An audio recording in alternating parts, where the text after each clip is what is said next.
இன்னைக்கு நம்ம 10 மினிட்ஸில் கற்றுக்க போகிற முக்கியமான 5 mark reflection of light using Huygens principle. நமக்கு 7th சாப்டர் வே ஆப்டிக்ஸில் இருக்க one of the most important 5 marks இது கான்செப்ட் என்னன்றதை பிரேக் டவுன் பண்ணி டக்குன்னு நான் உங்களுக்கு ரொம்ப ஈஸியாக சொல்லித்தரேன். அழகாக கவனிங்க. இப்படி நம்ம ஒரு விஷயம் இமேஜின் பண்ணிக்கலாம். என்ன அப்படின்னா, நியூட்டனுக்கும் அதே நேரத்தில் ஹைஜென்ஸ்க்கும் நடுவில் ஒரு கான்வர்சேஷன் நடக்குது. ஹைஜென்ஸ் ஒரு நாள் திடீர்னு நியூட்டன் கிட்ட வந்துட்டு, அதுவும் சொர்க்கத்தில், ஏன்னா 2 பேரும் வேறு டைம் பீரியடில் இருந்தாங்க இல்லையா. ஸோ செத்து போய் சொர்க்கத்தில் இப்படி போய் சொன்னால் எப்படி இருந்திருக்கும், மாமே உனக்கு ஒரு விஷயம் தெரியுமா, என்ன மாமே அப்படின்னு உடனே, நீ நினைக்கிற மாதிரி ஒன்றும் லைட்டு பார்ட்டிகல்ஸ் ஆனதில்லை, அது ஒரு வேவ் மாதிரி ஒரு இடத்துலேருந்து இன்னொரு இடத்துக்கு ப்ரொபகேட் ஆகும் அப்படின்னா தலைவன் நியூட்டன் என்ன இருப்பார், ஷாக்காக இருப்பார். என்னப்பா சொல்கிற, அப்படியா அந்த மாதிரி அப்படின்ட்டு. என்ன சார் நீங்கள் என்ன சார் சொல்கிறீங்க அப்படின்னா, ஒன்றும் இல்லைடா, இவங்க பேசிக்கிறத நான் உனக்கு பிரேக் டவுன் பண்ணி அழகாக புரிய வைக்கிறேன். இப்போ இதுக்கு முன்னாடி நம்ம என்ன படிச்சிருக்கோம் அப்படின்னா, லைட்டுன்றது எப்பயுமே ஒரு ஸ்ட்ரெயிட் லைனில் தான் வந்து போகும். ஓகே, அப்படின்றத நம்ம இதுக்கு முன்னாடி படிச்சிருக்கோம். லைட் ட்ராவல்ஸ் என்ன ஸ்ட்ரெயிட் லைன், அதனால் லைட்டை வந்து ஒரு ரே மாதிரி ஆரோ மார்க் மாதிரி போட்டு தான் இதுக்கு முன்னாடி எல்லாம் நம்ம படிச்சிருப்போம். இப்போ ஹைஜென்ஸ் வந்து என்ன சொல்கிறாரு அப்படின்னா, நீங்கள் சொல்கிறது தப்பு. லைட் வந்து பார்த்தீங்கன்னா ஒரு வேவ் மாதிரி ப்ரொபகேட் ஆகும். அப்போது ஒரு குளத்தில் கல்லை தூக்கி போட்டால் அந்த வேவோட சைஸ் என்ன ஆகிட்டே இருக்கும், பெருசாகிட்டே போகும். அப்போ அந்த மாதிரி லைட்டு கூட வந்து பார்த்தீங்கன்னா அந்த வேவ் ப்ரொபகேட் ஆகும்போது அந்த வேவோட சைஸு ஷேப்பு எல்லாமே மாறும். அப்போ அதுக்கேற்ற மாதிரி லைட்டில் இருக்கிற பார்ட்டிகளோட அந்த பொருட்களுடைய ப்ராப்பர்ட்டிஸும் மாறும் அப்படின்னு சொல்லி ஒரு விஷயத்த யார் சொல்கிறா, ஹைஜென்ஸ் சொல்கிறார். இப்போ ஒரு பேச்சுக்கு, எனக்கு ஒரு குளத்தில் நான் கல்லை தூக்கி போடுறேன். அப்போ இதை நான் ஒரு பாயிண்ட் சோர்ஸ் அப்படின்னு சொல்லுவேன். அந்த ஒரு பாயிண்ட் சோர்ஸ்லேருந்து உருவாகிற வேவ் வந்து எனக்கு பார்க்க எப்படி இருக்கும் அப்படின்னா, ஒரு சர்க்கிள் மாதிரி ஸ்பெரிக்கல் மாரி உருவாகும். ஒரு பாயிண்ட் சோர்ஸில் நமக்கு உருவாகிற வேவ் வந்து பார்க்க எப்படி இருக்கும், ஒரு ஸ்பெரிக்கல் வேவ் ஃப்ரண்ட்டாக இருக்கும் அப்படின்ற ஒரு விஷயத்தை வந்து ஹைஜென்ஸ் முன்மொழிகிறார். சரியா, சரி, எனக்கு இது கொஞ்சம் புரியல. எனக்கு வந்து முதல்ல இந்த வேவ் ஃப்ரண்ட்டுனா என்னது, எனக்கு அதுவே தெரியாது. அதை புரிஞ்சுக்கிட்டா மேபி இந்த கொஸ்டின் எனக்கு நல்லா புரியும்னு நினைக்கிறேன் அப்படின்னா டக்குன்னு சொல்லி தரேன். இப்போ ஒன்றும் இல்லை, நம்ம ஒரு பஸ்ஸை இமேஜின் பண்ணிப்போம். சரியா, இப்போ இந்த பஸ்ஸு தான் ஒரு வேவ் ஃப்ரண்ட் அப்படின்னு வச்சுக்கோங்க. இந்த பஸ்ஸுக்குள்ள நிறைய பேசஞ்சர்ஸ் இருக்கலாம். சரியா, இப்போ இந்த பஸ்ஸு ஏன்ற பாயிண்ட்ல இருக்கு அப்படின்னா, அப்போ இந்த பஸ்ஸில் இருக்கிற பேசஞ்சர்ஸ் அத்தனை பேருமே எங்கே இருக்காங்க அப்படின்னா ஏன்ற பாயிண்ட்ல தான் இருக்காங்க. இப்போ இந்த குழந்தைங்கள்லாம் வெளியில் எட்டி பார்க்குறாங்கல்ல, அவங்களாம் இதுக்குள்ளே இருக்கிற பேசஞ்சர்ஸ். இந்த பேசஞ்சர்ஸ் தான் யார் அப்படின்னா லைட்டில் இருக்கிற பார்ட்டிகல். இப்போது ஹைஜென்ஸ் என்ன சொல்கிறாருன்னா, லைட் ஒரு இடத்துலேருந்து இன்னொரு இடத்துக்கு போகும்போது அது ஒரு வேவ் ஃப்ரண்ட்டாக நகரும். விச் மீன்ஸ் லைட்டில் ஒரு சில பார்ட்டிகல் இருக்குது. அந்த பார்ட்டிகல்லாம் எப்பயுமே ஒன்றா தான் ஒரு இடத்துலேருந்து இன்னொரு இடத்துக்கு போகும். அப்போ இந்த பஸ் எப்படி ஏலேருந்து பிக்கு போகுது, அதே மாதிரி தான் லைட்டில் இருக்கிற எல்லா பார்ட்டிகளும் ஏன்ற இடத்துலேருந்து பின்ற இடத்துக்கு ஒன்றா தான் ட்ராவல் ஆகும். They will always travel together. அப்போ இந்த பஸ் அப்படின்றது தான் வேவ் ஃப்ரண்ட். சரியா, அப்போ ஒரு பஸ் ஒரு பாயிண்ட்லேருந்து இன்னொரு பாயிண்ட்டுக்கு போகும்போது அந்த பஸ்ஸுள்ள இருக்கிற பார்ட்டிகளும் அது கூடவே சேர்ந்து போகிற மாதிரி லைட்லேயும் நடக்குது அப்படின்றார். இப்போ ஒரு பேச்சுக்கு நம்ம இதை இப்போ எக்ஸாம்பிளாக மாற்றிப்போம். அப்போ இந்த லைட்டில் ஓகே, எனக்கு 3 பார்ட்டிகல்ஸ் இருக்குது அப்படின்னு வச்சுப்போம். இந்த 3 பார்ட்டிகளும் ஏன்ற இடத்துல வந்து பார்த்தீங்கன்னா ஒரு பாக்ஸ். இந்த பாக்ஸ் தான் வந்து பஸ் மாதிரி வேவ் ஃப்ரண்ட். இந்த வேவ் ஃப்ரண்ட்டுக்குள்ளே இருக்குது. இப்போ இந்த பாக்ஸ் இருக்குல்ல, இதை வந்து இங்கே நான் என்ன சொல்வேன் அப்படின்னா பிளேன் வேவ் ஃப்ரண்ட் அப்படின்னு சொல்லுவேன். ஒரு ஸ்ட்ரெயிட் லைனாக இருந்தால் அப்போ அது வந்து நம்ம என்ன சொல்லுவோம், ஒரு பிளேன் வேவ் ஃப்ரண்ட். அப்போ லைட்டானது எனக்கு ஒரு பிளேன் வேவ் ஃப்ரண்ட்டில் ட்ராவல் பண்ணும்போது ஏ பி சி எல்லா இடத்துலையுமே இந்த பார்ட்டிகல்ஸ்லாம் எப்படி இருக்குது, ஒரே நேர்கோட்டில் தான் இருக்குது. அப்போ எல்லாமே லைட்டுன்றது இந்த மாதிரி ஒரு பேண்டா, இந்த 3 பேரும் எப்பயுமே ஒன்றாவே தான் ட்ராவல் பண்ணுவாங்க. ஏலேருந்து பி போனாலும் சரி, பியிலேருந்து சி போனாலும் சரி, எல்லாருமே எப்படி இருப்பாங்க அப்படின்னா they will be together, they will always be together. அப்போ ஒரு கண்ணாடியில் பட்டு ரிஃப்ளெக்ட் ஆனாலும், லைட் வந்து நேராக ஒரு கண்ணாடியில் படுது, பட்டு ரிஃப்ளெக்ட் ஆகுது. சரியா, அப்போ இந்த மாதிரி ஒரு கண்ணாடியில் வந்து பட்டு ரிஃப்ளெக்ட் ஆகும்போது கூட இது எப்படி இருக்கும் அப்படின்னா ஒரு வேவ் ஃப்ரண்ட்டாக தான் வந்து என்ன ஆகும், ரிஃப்ளெக்ட் ஆகும். அப்போ பாருங்கள், ஒரு வேவ் ஃப்ரண்ட்டாக வந்து கண்ணாடி மேலே படுது, ஆனால் பட்டு போகும்போதும் திரும்ப அதே மாதிரி ஒரு வேவ் ஃப்ரண்ட்டாக, அதே வேவ் ஃப்ரண்ட்டாகவே தான் போகுது. ஆனால் ஒரே ஒரு விஷயம் மட்டும் என்ன அப்படின்னா, வரும்போது நேராக வந்து படுது அப்படின்னா இப்போ ரிஃப்ளெக்ட் ஆகி போகும்போது அது இன்வெர்ட் ஆகிடும். அது வந்து என்ன ஆகிடும், இட் வில் கெட் இன்வெர்டட். இது ஒரு முக்கியமான ப்ராப்பர்ட்டி அப்படின்னு சொல்லி யார் சொல்கிறா, ஹைஜென்ஸ் சொல்கிறார். சரியா, இப்போ இதை இன்னும் ஃபர்தராக பிரேக் டவுன் பண்ணி எக்ஸாமில் நான் எப்படி எழுதுறது, யானி ஆன்சர் எக்ஸாமில் எப்படி எழுதணும், எனக்கு எப்படி 5 மார்க் தருவாங்க அதை சொல்லுங்கள். இப்போ அதுக்கு வரேன். சரியா, ஸோ ஃபர்ஸ்ட் விஷயம், நம்ம புக்கில் சொல்கிறத லைன் பை லைன் நானும் உங்களுக்கு எக்ஸ்பிளைன் பண்ணுறேன். கவனி.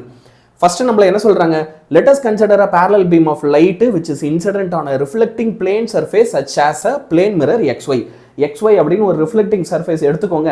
இந்த ரிஃப்ளெக்டிங் சர்ஃபேஸ் மேலே தான் என்ன ஆகுது அப்படின்னா இந்த லைட் பீம் வந்து படுது அப்படின்னு நம்ம இங்கே கன்சிடர் பண்ணிக்கலாம். கன்சிடர் பண்ணிட்டீங்களா? இப்போ இதில் ஏபி அப்படின்னு சொல்லி ஒரு வேவ் ஃப்ரண்ட் வந்து இன்சிடென்ட் ஆகுது. இது பேர் இன்சிடென்ட் வேவ் ஃப்ரண்ட். இப்போ இது இந்த கண்ணாடியில் பட்ட உடனே என்ன ஆகும், ரிஃப்ளெக்ட் ஆகும். அப்போ ரிஃப்ளெக்ட் ஆச்சுன்னா அந்த ரிஃப்ளெக்ட் ஆன வேவ் ஃப்ரண்ட்டை நான் வந்து என்ன செய்ய போகிறேன் ஏ டேஷ் பி டேஷ்னு எடுத்துக்கிறேன். அப்போ இங்கே ஏ இருக்குன்னா ரிஃப்ளெக்ட் ஆனதுக்கப்புறம் அது இன்வெர்ட் ஆகணும், இப்படி திரும்பும் தலைகீழ். அப்போ திரும்பும்போது ஏ டேஷ் மேலே போயிடுச்சு, பி டேஷ் கீழே வந்துடுச்சு. அப்போ அது inverted. AB incident, A dash B dash வந்து ரிஃப்ளெக்டட். அதை அழகாக ஒரு பாயிண்டாக எடுத்து எழுதிடலாம். இப்போ பாருங்க, நான் என்ன செய்ய போகிறேன், இங்கே இந்த ஏபின்ற வேவ் ஃப்ரண்ட் இருக்குல்ல, அதை டிஃப்ரெண்ட் லைன்ஸால் ஏபியில் எனக்கு ஒரு பேச்சுக்கு 3 பார்ட்டிக்கல் இருக்குன்னு வச்சுப்போம். அப்போ அந்த 3 பார்ட்டிகளையும் 3 லைன்ஸால் ரெப்ரசன்ட் பண்ண போகிறேன். இதில் நடுவில் இருக்கிற லைனை நம்ம பெருசாக கண்டுக்க தேவையில்லை, ஏன்னா புக்லேயும் கண்டுக்கல. இந்த பச்சை லைன், இந்த ரெட் கலர் லைன், இது ரெண்டுத்துக்கு மட்டும் இம்பார்ட்டன்ஸ் கொடுப்போம். அப்போ இந்த லைனோட பேர் எம், இதோட பேர் L. So 3 particle 3 light race வந்து எனக்கு இந்த கண்ணாடி மேலே படுது.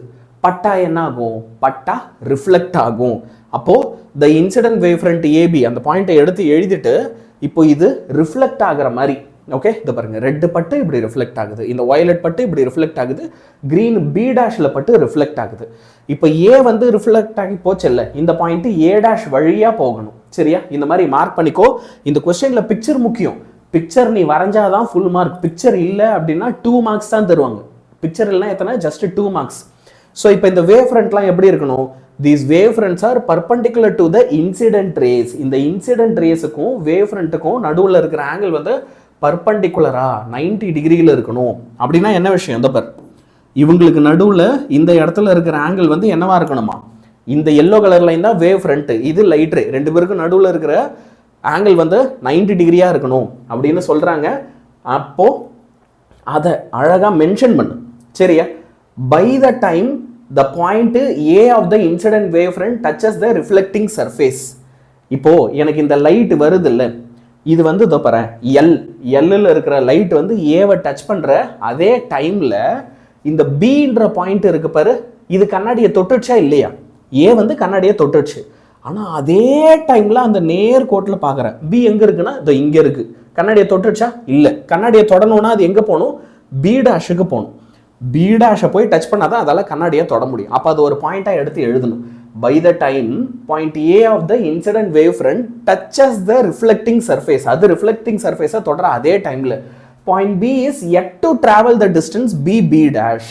இந்த பாயிண்ட் பி வந்து பி டேஷ்ன்ற டிஸ்டன்ஸை இன்னும் கவர் பண்ணவே இல்லை to touch the reflecting surface at B dash. ஏன்னா கவர் பண்ணாதான் அதால் என்ன செய்ய முடியும், ரிஃப்ளெக்டிங் சர்ஃபேஸை பி டேஷில் போய் டச் பண்ண முடியும்.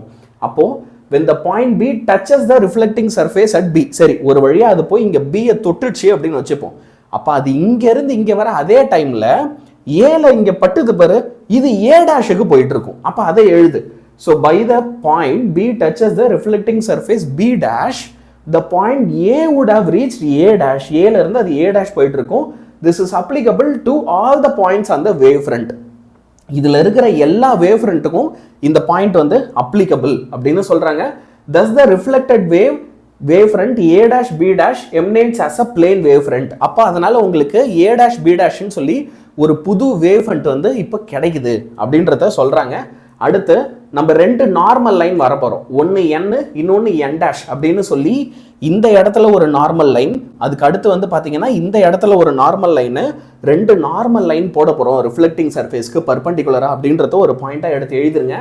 as the reflection happens in the same medium. இப்போ என்ன ஆகுது அப்படின்னா ஏர் மீடியம்லேருந்து லைட் வந்து பட்டு மறுபடியும் ஏர் மீடியம்கே போகுது. அப்போ இது ஒரே மீடியமில் தான் நடக்குதுன்றதுனால அப்போ ஸ்பீட் ஆஃப் லைட்டு மாறக்கூடாது. வேற வேற மீடியம்னா ஸ்பீட் ஆஃப் லைட் மாறும், சேம் மீடியம்னா ஸ்பீட் ஆஃப் லைட் சேஞ்ச் ஆகாது. சரியா, அப்போ the time taken for the light to travel from B to B dash, இப்போ இங்கே பியிலிருந்து பி டேஷுக்கு எவ்வளோ டைம் எடுத்துக்கிச்சோ ட்ராவல் ஆகிறதுக்கு, அப்போ அதே டைம் தான் அது என்ன பண்ணியிருக்கணும், ஏலேருந்து ஏ டேஷுக்கும் எடுத்துருக்கணும். ஏன்னா ரெண்டுமே ஒரே வேவ் ஃப்ரண்ட்டு. இந்த வேவ் ஃப்ரண்ட்டு என்னது, பஸ் மாதிரி. ஒரு பஸ்ஸு இங்கேருந்து இங்கே போயிருக்கு. அப்போ இந்த பஸ்ஸில் இங்கே ஏன்ற இடத்துல ஒரு பேசஞ்சர் இருக்கான், பியில் இடத்துல ஒரு பேசஞ்சர் இருக்கான். பஸ்ஸு இப்போ இங்கே போயிடுச்சு, அப்போ அவனும் பஸ்ஸில் தானே இருப்பான். புரியுதா? அப்போ அவன் இங்கே போகிறதுக்கு வந்து டீன்ற டைம் ஆச்சுன்னா இவன் அங்கே போகிறதுக்கும் டீன்ற டைம் தான் ஆகும். 2 பேருக்கும் டைம்ன்றது எப்படி இருக்கும், அப்போது சேமாக தான் இருக்கும். thus the distance BB dash is equal to AA dash. அப்போ என்ன சொல்கிறாங்க, பியிலிருந்து பி டேஷ் வரைக்கும் இருக்கிற இந்த டிஸ்டன்ஸும் ஏலேருந்து ஏ டேஷ் வரைக்கும் இருக்கிற இந்த ரெட் கலர் லைன் இந்த டிஸ்டன்ஸும் சேமாக தானே இருக்கும் அப்படின்றாங்க. அப்போ the incident ray, the reflected ray and the normal are in the same plane. இப்போ laws of reflection பொறுத்த வரைக்கும் அதுல ரெண்டு லா இருக்கும். இப்போ இந்த கொஸ்டினே என்ன ஒரு தேரம் மாதிரி லாஸ் ஆஃப் ரிஃப்ளெக்ஷனை நம்ம ப்ரூவ் பண்ண நினைக்கிறோம். அப்போ ப்ரூவ் பண்ணோம் அப்படின்னா லாஸ் ஆஃப் ரிஃப்ளெக்ஷன்ல முதல் லா என்ன, incident ray, reflected ray, normal எல்லாமே வந்து எப்படி இருக்கும் அப்படின்னா சேம் பிளேன்ல இருக்கும். இந்த டயக்ராம்ல இப்படி இருக்கா, இருக்கு. அப்போ ஃபர்ஸ்ட் லா கரெக்ட். இப்போ ரெண்டாவது லா இருக்கு, அதை ப்ரூவ் பண்ணிட்டோம்னா கொஸ்டினே முடிஞ்சு. அப்போ ரெண்டாவது லா வந்து என்ன சொல்றாங்க, ஆங்கிள் ஆஃப் இன்சிடென்ஸும் ஆங்கிள் ஆஃப் ரிஃப்ளெக்ஷனும் ஈக்குவலா இருக்கணும். கரெக்டா? இப்போ இந்த வேவ் ஃப்ரண்ட் எடுத்துப்போம், ஏபி இதான் வந்து வேவ் ஃப்ரண்ட். அப்போ இந்த வேவ் ஃப்ரண்ட்டுக்கு இருக்கிற ஆங்கிள் ஆஃப் இன்சிடென்ஸை நான் இங்கே ஐ அப்படின்னு எடுத்துக்கிட்டேன். இப்போ இது வந்து இன்சிடென்ட் வேவ் ஃப்ரண்ட், இதுதான் ரிஃப்ளெக்டட் வேவ் ஃப்ரண்ட். அப்போ இங்கே இருக்கிற ஆங்கிள் வந்து ஆர். இந்த வேவ் ஃப்ரண்ட்டுக்கு ஆங்கிள் ஆஃப் இன்சிடென்ஸ் பார்க்கணும், இந்த லைட்டுக்கு பார்க்காத, அதை பார்க்காத. இதுதான் வேவ் ஃப்ரண்ட். புரியுதா? இந்த வேவ் ஃப்ரண்ட்டுக்கு இங்கே ஐ இருக்குன்னா அப்போ இந்த வேவ் ஃப்ரண்ட்டுக்கு இங்கே இருக்கிறது ஆர். ஏன்னா இது இன்சிடென்ட், இது ரிஃப்ளெக்டட், இது ரெண்டும் சேமாக இருக்கணும். அப்போ அது ரெண்டும் சேமாக இருக்கான்னு நீ செக் பண்ண போற. எப்படி செக் பண்ண போற, இங்கே இன்சிடென்ட் ஆகிற லைட்டுக்கு ஆங்கிள் ஆஃப் இன்சிடென்ஸ் ஐன்னு வச்சுக்கிட்டா அப்போ பாரு என்னு ஏ அதுக்கப்புறம் எல், என்ஏஎல்ல ஐன்னு எழுதுற. நெக்ஸ்ட் பாயிண்ட் என்ன செய்யற, இங்கேருந்து இது வரைக்கும் மொத்தமாக 90 டிகிரி. அப்போ அந்த 90 டிகிரியிலிருந்து நம்ம என்ஏபியை மைனஸ் பண்ணுவோம், இந்த ஆங்கிளை மைனஸ் பண்ணுவோம். அப்போ 90 டிகிரியிலேருந்து இந்த ஆங்கிளை மைனஸ் பண்ணிட்டா மீதி என்னவா இருக்கணும், அதுவும் ஆங்கிள் ஆஃப் இன்சிடென்ஸாக இருக்கணும், which is BA B dash எடுத்து எழுதுற. இதே மாதிரி இப்போ மறுபடியும் ரிஃப்ளெக்ஷனுக்கு எழுது. இப்போ ரிஃப்ளெக்ஷனுக்கு எடுத்துக்கிட்டோம்னா அதை பார், இது ரிஃப்ளெக்ஷன். ரிஃப்ளெக்ஷனுக்கு M dash P N dash. அப்போ N dash B dash M dash, N dash B dash M dash வந்து ஆருக்கு ஈக்குவலாக இருக்கும். இப்போ இங்கே பாரு, இங்கேருந்து இது வரைக்கும் இருக்கிற ஆங்கிள் என்னவா இருக்கும், 90. அந்த 90லேருந்து இந்த பார்ட்டை மைனஸ் பண்ணு. அப்போ 90 degree minus N dash B dash A dash, it should be equal to இங்கே இருக்கிற பாயிண்ட்ஸ் எல்லாம் என்ன, A dash B dash A. அப்போ அகைன் நீங்கள் வந்து பாருங்க, உங்களுக்கு வந்து ஏ டேஷ் இருக்கு, பி டேஷ் இருக்கு, ஏ. இந்த ஆங்கிள் 6. அப்போ 6 கிடைச்சிடுச்சா? Angle of incidence, angle of refraction ரெண்டுமே எடுத்து எழுதிடுறோம். இப்போ இது ரெண்டுத்தையும் எழுதி பார்க்கும்போது எனக்கு ஒரு விஷயம் புரியுது. இது ரெண்டுமே எனக்கு இங்கே 2 ரைட் ஆங்கிள்ஸ் இருக்கு. அந்த ரைட் ஆங்கிள்ஸை நான் டிஃப்ரெண்ட் கலர்ஸில் காட்டுறேன், கவனி. இப்போ இந்த பார், இந்த ரீஜன் இருக்கு பார், இது ஒரு ரைட் ஆங்கிள். நான் இங்கே ப்ளூ கலரில் மார்க் பண்ணியிருக்கேன்ல, இது ஒரு ரைட் ஆங்கிள். எங்கே ரைட் ஆங்கிள் இருக்கு, இந்த இடம் தான் 90 டிகிரி. அப்போ இது ஒரு ரைட் ஆங்கிள். சரியா? இதே மாதிரி இப்போ நான் இன்னொரு ட்ரையாங்கிளை மார்க் பண்ணி காமிக்கிறேன், கவனி. அப்போ இன்னொரு ட்ரையாங்கிள் எது ஆன்சர் அப்படின்னா இது, இந்த பச்சை கலர். அப்போ both blue colour green colour இது ரெண்டுத்துக்குமே பொதுவாக இருக்கிறது ஏல இருந்து பி டேஷ் வரைக்கும் இருக்கிற தூரமும் பி டேஷ் ஏ டேஷ், அது ரெண்டு ஏற்கனவே சேம் அப்படின்னு நமக்கு தெரியும். அப்போ for the 2 right angle triangles, ஒன்று வந்து A B dash and B dash A ரெண்டு இருக்கா, இது ரெண்டுத்துக்குமே வந்து பார்த்தீங்கன்னா ரைட் ஆங்கிள்ஸ் ஒன்றுத்துக்கு பியில் இருக்கு இந்த இடத்துல, இன்னொன்றுக்கு ஏ டேஷ்ல இருக்கு, ஆர் ஈக்குவல். அப்போ இந்த ரெண்டு பக்கமும் என்னவா இருக்கும், 90 டிகிரியா இருக்கும். அதே மாதிரி ரெண்டு ட்ரையாங்கிள்லையும் ஏ டேஷும் பி டேஷும் ஈக்குவல், விச் மீன்ஸ் அதுலேருந்து நான் என்ன சொல்லலாம், அப்போ இங்கே ஏபின்ற சைடு இவங்க ரெண்டு பேருக்கும் காமன், இதுவும் சேமு. ஓகே, அப்போ இந்த மாதிரி நிறைய விஷயம் ஒத்து போகும்போது இது சிமிலர் ட்ரையாங்கிள்ஸ். அப்போ இந்த ட்ரையாங்கிள்ஸ் எப்படி இருக்குன்னா கன்கரண்ட்டாக இருக்கு. அப்போ ரெண்டு ட்ரையாங்கிள் எனக்கு கன்கரண்ட்டாக இருக்கு அப்படின்னா ஆட்டோமேட்டிக்காக இந்த ட்ரையாங்கிளோட ஆங்கிள் ஐயும் இன்னொரு ட்ரையாங்கிளோட ஆரும் ஆட்டோமேட்டிக்காக எப்படி இருக்கணும், ஈக்குவலாக தான் இருக்கணும். They are congruent triangles. Congruent ட்ரையாங்கிள்ஸ்க்கான கண்டிஷன்ஸ்லாம் என்ன நல்லா ஞாபகம் வச்சுக்கோ. இந்த ட்ரையாங்கிளில் முதல்ல எனக்கு இங்கே இருந்து இது வரைக்கும் ஏ டேஷோடைய தூரமும் பி டேஷோடைய தூரமும் சேம். ரெண்டு ட்ரையாங்கிள்லையுமே இங்கே ஒரு 90 டிகிரி இருக்குன்னா இங்கே ஒரு 90 டிகிரி இருக்கு. இந்த ரெண்டு ட்ரையாங்கிளுக்குமே ஏல இருந்து பி டேஷ் பொது, இந்த ட்ரையாங்கிளுக்கும் பொது, இந்த ட்ரையாங்கிளுக்கும் பொது. அப்போ இது எல்லாமே ஒத்து போகிறதுனால தான் நான் இதை கன்கரண்ட் ட்ரையாங்கிள்னு சொல்கிறேன். அப்போ ஒரு கன்கரண்ட் ட்ரையாங்கிளில் எனக்கு வந்து எப்படி இருக்கணும் அப்படின்னா இந்த ஆங்கிள் பி டேஷும் A dash B dash A இது ரெண்டுமே ஈக்குவலாக தான் இருக்கணும், விச் மீன்ஸ் ஆட்டோமேட்டிக்காக ஆங்கிள் ஆஃப் இன்சிடென்ஸும் ஆங்கிள் ஆஃப் ரிஃப்ளெக்ஷனும் ஈக்குவல். அப்போ இதிலிருந்து நம்ம என்ன பண்ணிட்டோம், ஹைஜன்ஸ் லாஸ் ஆஃப் ரிஃப்ளெக்ஷனை ப்ரூவ் பண்ணிட்டோம். இந்த கொஸ்டின் உங்களுக்கு குவிக்காக ரீகால் பண்ணுறதுக்கு இப்போ நான் நடத்துறது செம யூஸ்ஃபுல்லாக இருக்கும். ஒரு வாட்டி அழகாக திரும்ப கூட 2 டைம்ஸ் ஸ்பீடு வச்சு ஃபர்ஸ்ட்லேருந்து பார்த்துரு. அப்படி பார்த்துட்டேன்னா இந்த கொஸ்டினை ஸ்மார்ட்டாக இன்றைக்கே எழுதி பார்த்துட்டு இந்த கொஸ்டினுக்கான ப்ராப்பர் எக்ஸாம் நோட்ஸை நான் டிஸ்கிரிப்ஷனில் ஷேர் பண்ணியிருக்கேன். மறக்காமல் அதை எல்லாருமே டவுன்லோட் பண்ணிக்கோ, நம்ம சேனலுக்கு சப்ஸ்கிரைப் பண்ணிக்கோ. உனக்கு இந்த மாதிரி இன்னும் நிறையா வீடியோஸ் வேணும் அப்படின்னா என்னென்ன கொஸ்டின்ஸுக்கெலாம் இந்த மாதிரி நிறையா வீடியோஸ் சார் டக்குன்னு இந்த மாதிரி சின்னதாக சொல்லிக் கொடுங்களேன் நல்லாயிருக்கும் அப்படின்னு தோணுச்சுன்னா என்னென்ன கொஸ்டின்லாம் சொல்லிக் கொடுத்தா நல்லா இருக்கும்ன்றதை கமெண்ட் பண்ண, சேனல் சப்ஸ்கிரைப் பண்ணிக்கோ, வீடியோவை லைக் பண்ணிவிடு, உன் ஃப்ரெண்ட்ஸுக்கெலாம் ஷேர் பண்ணிவிடு, பிடிச்சிருக்கு புரியுது எதுவாக இருந்தாலும் கமெண்ட் பண்ணிவிடு. அப்புறம் என்ன, அவ்வளோதான். சரியா? பாய் பாய்.